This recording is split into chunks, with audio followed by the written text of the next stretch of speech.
Batuk adalah penyakit yang mudah menyerang siapa saja saat kondisi tubuh lemah.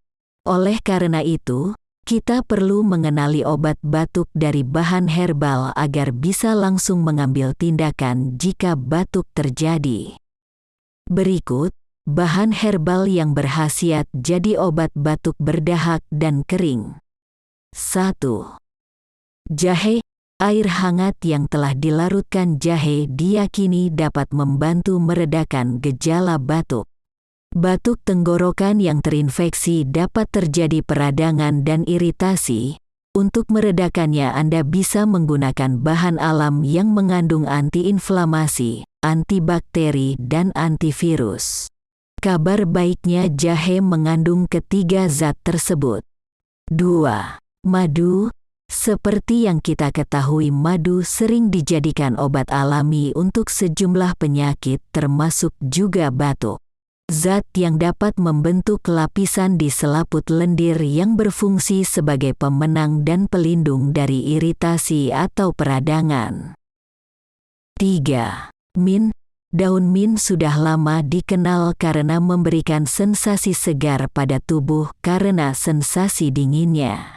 Minum banyak digunakan pada sejumlah produk seperti pasta gigi, teh, dan juga permen. Selain itu, mint juga dikenal baik untuk meledakkan masalah saluran pernapasan atas dan batuk. Daun mint juga mengandung mentol yang bersifat antimikroba, antioksidan, dan antiinflamasi. Mentol ini juga bersifat sebagai analgesik atau pereda nyeri saat batuk.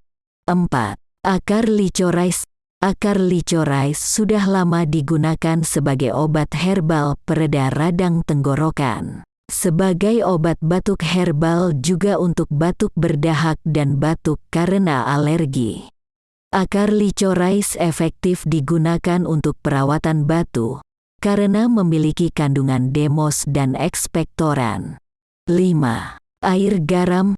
Bahan yang sederhana ini ternyata juga bermanfaat untuk batuk mudah didapatkan dan berkhasiat. Dengan berkumur air garam hangat, dipercaya dapat membantu mencegah pertumbuhan bakteri yang menginfeksi tenggorokan. Selain itu, dengan air garam juga bisa membantu mengencerkan dahak yang menggumpal di belakang tenggorokan sehingga batuk lebih reda.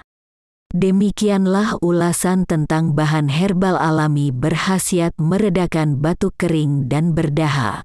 Semoga bermanfaat.